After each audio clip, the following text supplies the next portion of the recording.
June 14 വിശുദ്ധ Methodius. AD 847 മരണം. കോൺസ്റ്റാന്റിനോപ്പിളിലെ പാത്രിയാർക്കീസ് ആയിരുന്ന വിശുദ്ധ മെത്തോഡിയൂസ് സിസിലിയിൽ സിറാക്യൂസിലാണ് ജനിച്ചത്. ഒരു നല്ല ഉദ്യോഗം ലക്ഷ്യമാക്കി വിദ്യാസമ്പന്നനായിരുന്ന മെത്തോഡിയൂസ് കോൺസ്റ്റാന്റിനോപ്പിളിലേക്ക് ചെന്നപ്പോൾ ഒരു സന്യാസിയാണ് അദ്ദേഹത്തെ സ്വാഗതം ചെയ്തത്. ആ സന്യാസിയുടെ പ്രേരണയിൽ മെത്തോഡിയൂസ് ലൗകിക താൽപ്പര്യങ്ങൾ ഉപേക്ഷിച്ച് ചെനോലാക്കോസ് ആശ്രമത്തിൽ ചേർന്നു. അക്കാലത്താണ് തിരുസ്വരൂപങ്ങളുടെ പേരിലുള്ള മതപീഡനങ്ങൾ നടന്നിരുന്നത്. ലയോ അഞ്ചാമൻ 815 രണ്ടാമത്തെ മതപീഡനം ആരംഭിച്ചു. കോൺസ്റ്റാന്റിനോപ്പിളിലെ പേട്രിയാർക്ക് വിശുദ്ധ നിസേഫോറസിനെ നാടുകടത്തി. പ്രതിമാധ്വംസകർക്കെതിരായ ഒരു നിലപാടാണ് മെത്തോഡിയൂസ് സ്വീകരിച്ചത്.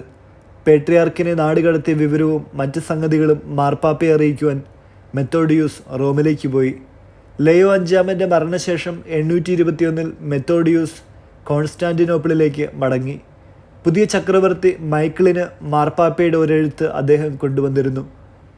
തിരുമേനി എഴുത്ത് വായിച്ച ശേഷം മെത്തോഡിയൂസിനെ വിപ്ലവകാരിയായി മുദ്രകുത്തുകയും അദ്ദേഹത്തെ പ്രഹരിച്ച ശേഷം ജയിലിൽ അടയ്ക്കാൻ ആജ്ഞാപിക്കുകയും ചെയ്തു. 7 വർഷം അദ്ദേഹം ജയിലിൽ കിടന്നു.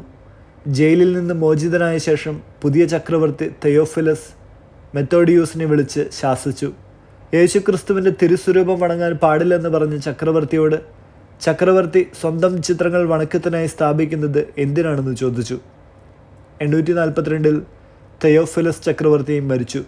രാജ്ഞി തെയോഡോറ മെത്തോഡിയൂസിന് അനുകൂലിയായിരുന്നു.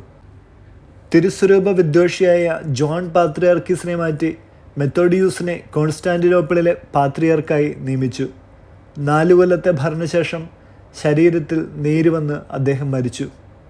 വിശുദ്ധ മരീന, വിശുദ്ധ അഗാത്ത, വിശുദ്ധ കോസ്മോസ്, വിശുദ്ധ ഡാമിയൻ മുതലായ പല വിശുദ്ധരുടെയും ജീവചരിത്രം അദ്ദേഹം എഴുതുകയുണ്ടായി.